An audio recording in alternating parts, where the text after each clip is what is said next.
También con nosotros el director nacional de epidemiología, doctor René Barrientos.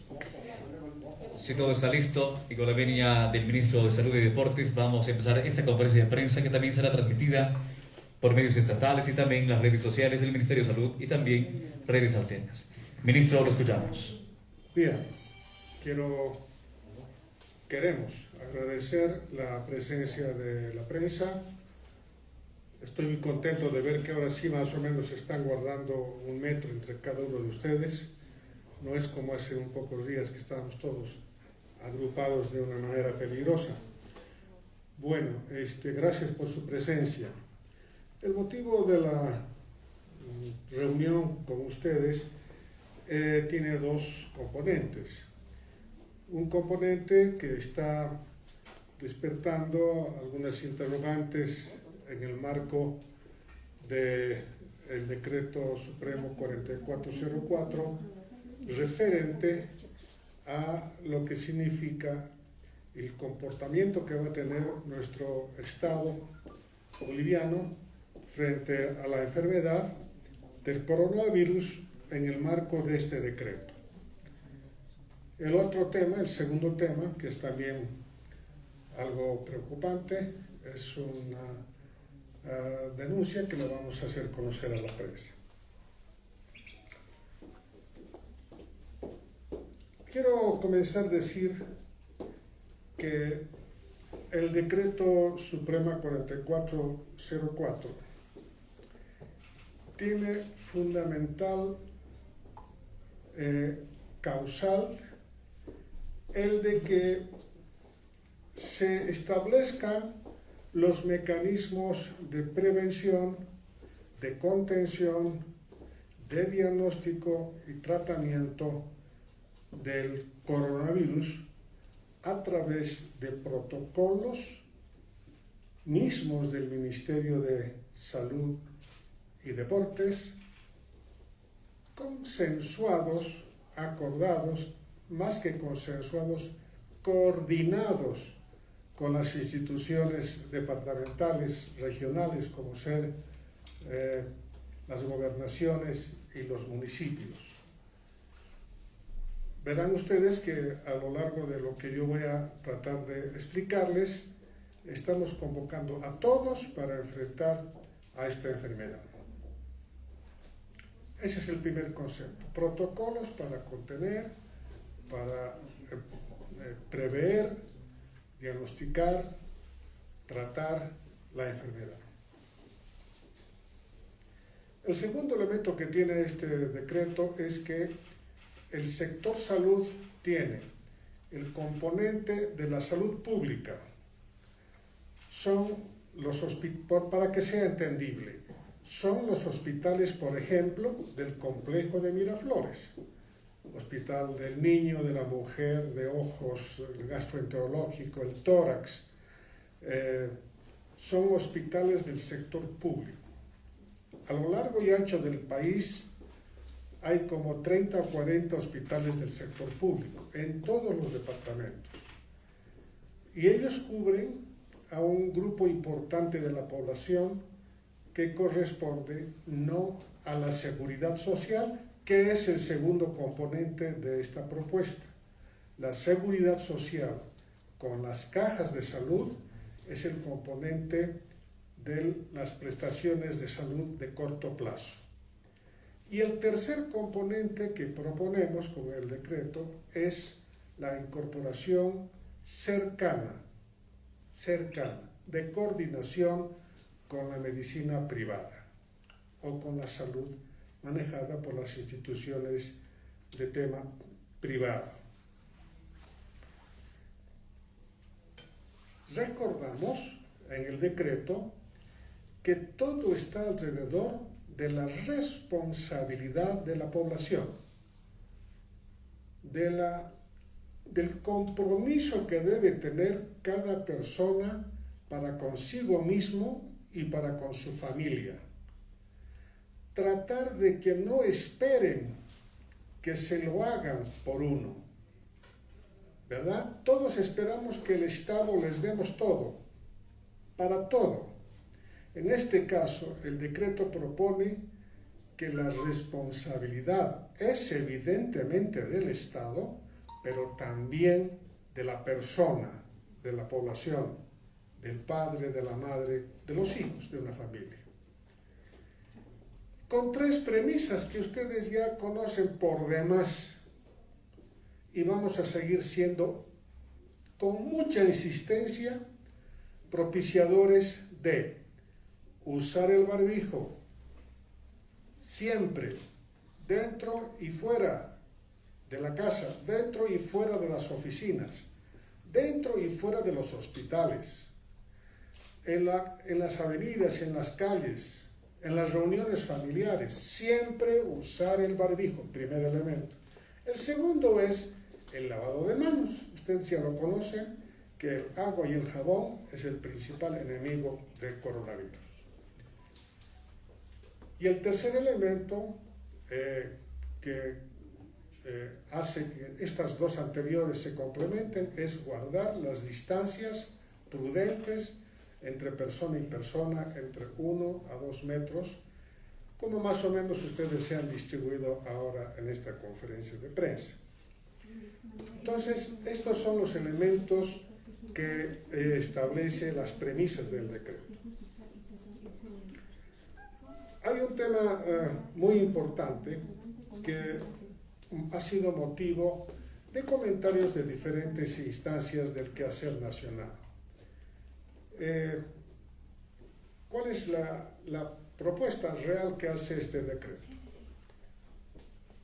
El gobierno nacional ha establecido que nuestra sociedad es una sociedad con un país pequeño, con recursos financieros muy escasos, porque ya está por demás decir que nos dejaron el chanchito o la alcancía totalmente vacía, y por lo tanto lo que tenemos que generar, según el consenso de nuestro Gabinete Nacional, es que debemos iniciar de alguna manera, progresivamente, la recuperación de la actividad económica de Bolivia.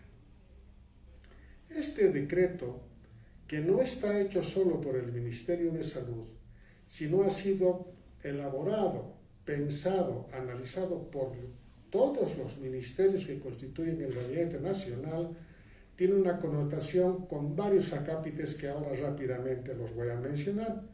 El reacondicionamiento económico. ¿Cómo lo vamos a hacer? Hasta el momento,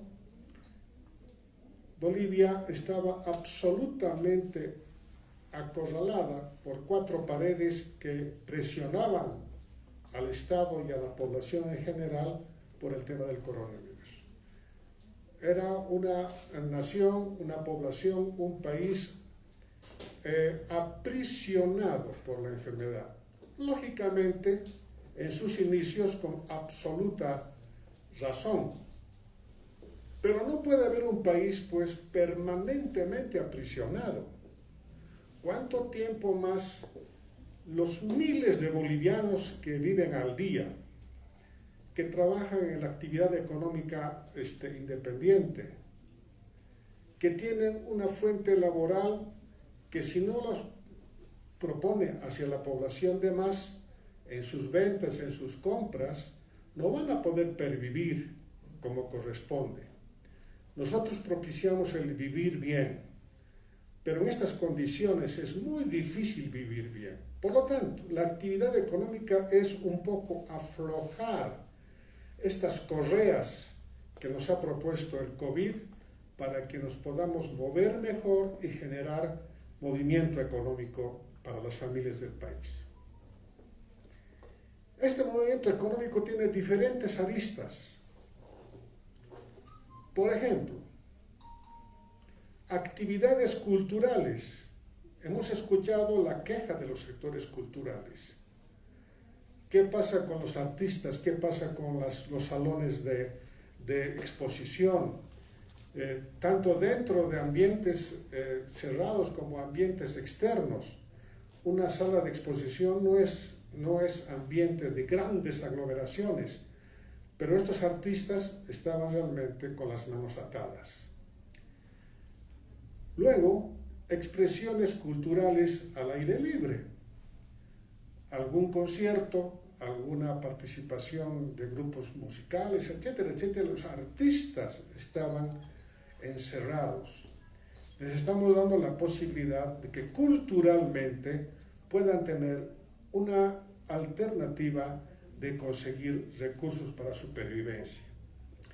Actividades deportivas, ¿cómo no pensar en un rubro que es del cotidiano vivir de los países del mundo? La actividad deportiva es también salud, deporte es salud. Pero bueno, estábamos con los estadios vacíos, con los pequeños, con las pequeñas infraestructuras también vacías. Entonces, en coordinación con los gobiernos departamentales, que por ejemplo en el caso del fútbol, manejan las regiones, las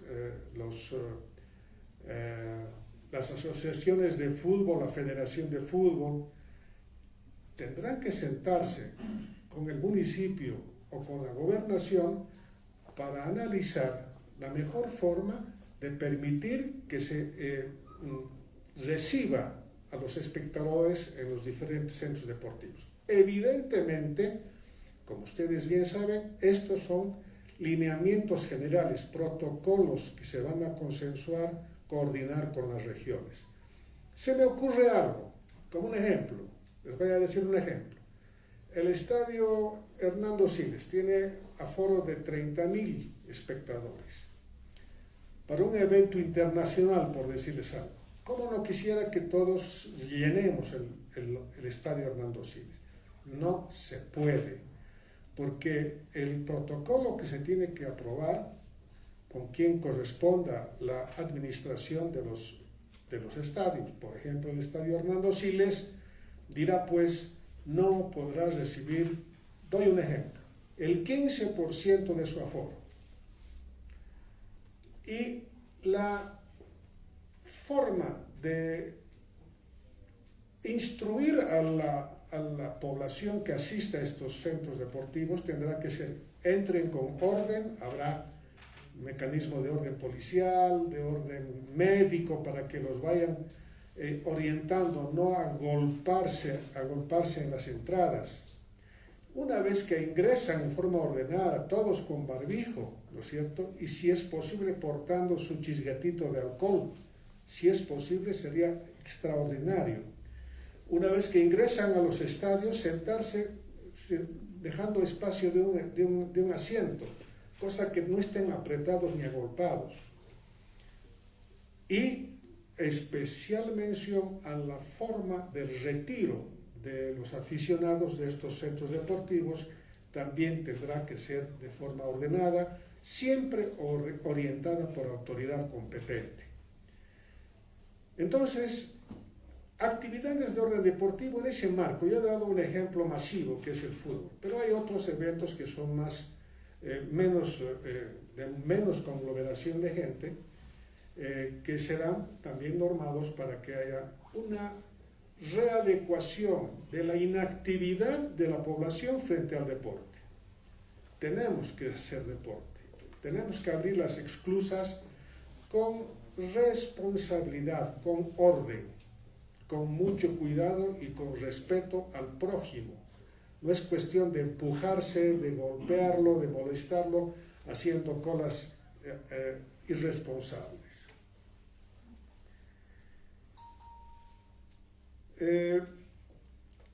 Una cosa que se va a venir indefectiblemente son las concentraciones políticas. Vamos a tener en poco tiempo más elecciones de orden subnacional y eso genera también movimiento político. Esto lo vamos a, vuelvo a repetir, coordinar con otra instancia, que es el órgano electoral. Con ellos vamos a tratar de encontrar un reglamento, un protocolo. Vuelvo a repetir, la palabra protocolo es el mecanismo de acción de este decreto. No es nada impositivo ni vertical, es de manera coordinada con las instituciones que forman parte del quehacer nacional. Las concentraciones políticas también van a tener una sugerencia de orden práctico, cómo la van a tener que hacer, de qué manera, dónde y cómo. Entonces, es otro elemento que también tenemos que tomarlo porque esto es parte de la vida nacional.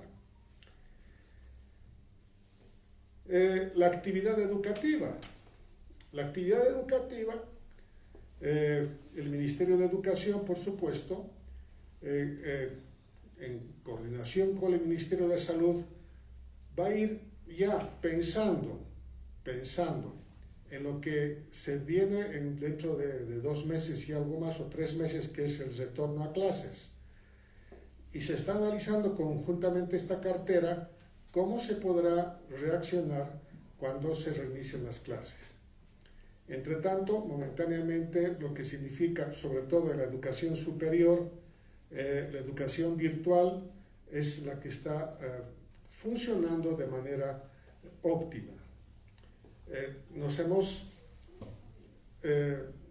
dado cuenta que donde sí hay un tanto dificultosa la educación virtual es hacia las zonas rurales, por falta de tecnología, por falta de equipamiento, todo ello, y entonces el aprovechamiento de los muchachos y de los niños no es el adecuado como cuando tenía la relación directa con el profesor y con el maestro. Entonces, también en este rubro no podemos tener a un país encerrado, ¿no es cierto? El alumno alejado de su maestro o de su maestra. El maestro y la maestra es el segundo padre o la segunda madre. Entonces, progresivamente vamos a ir logrando que esto cambie para que haya en algún momento una flexibilidad de tal suerte que la cultura, la transmisión del conocimiento sea más efectiva que ahora. Jornada laboral, esto con el Ministerio de Trabajo. Vean que estoy leyendo instancias relacionadas con diferentes ministerios. Este es el tema del Ministerio de Trabajo, por ejemplo, ¿no? La jornada laboral va a seguir siendo de horario continuo. ¿Por qué? Porque así evitamos que el horario discontinuo tiene el funcionario, el trabajador, en fin, la ama de casa, tomar 2, 3 veces movilidades para ir y volver a mediodía a su domicilio y volver al trabajo. Para eso se ha establecido el horario continuo, con el cual está siendo todavía vigente. Entonces, estas son en general los mecanismos que ha utilizado el gobierno nacional para que la población sepa que hay que tratar de volver progresiva y lentamente a la actividad habitual, de manera ordenada. He dicho progresiva, no es que para mañana empiecen a hacer fiestas. Bueno, y a propósito de las reuniones sociales, las reuniones sociales se está recomendando, o se va a recomendar mediante protocolo, que, por ejemplo, lo que se viene en pocos días más son las famosas promociones y las reuniones de fiesta, ¿no es cierto?, de fiesta de los colegios, de las promociones, etcétera, por todo el país.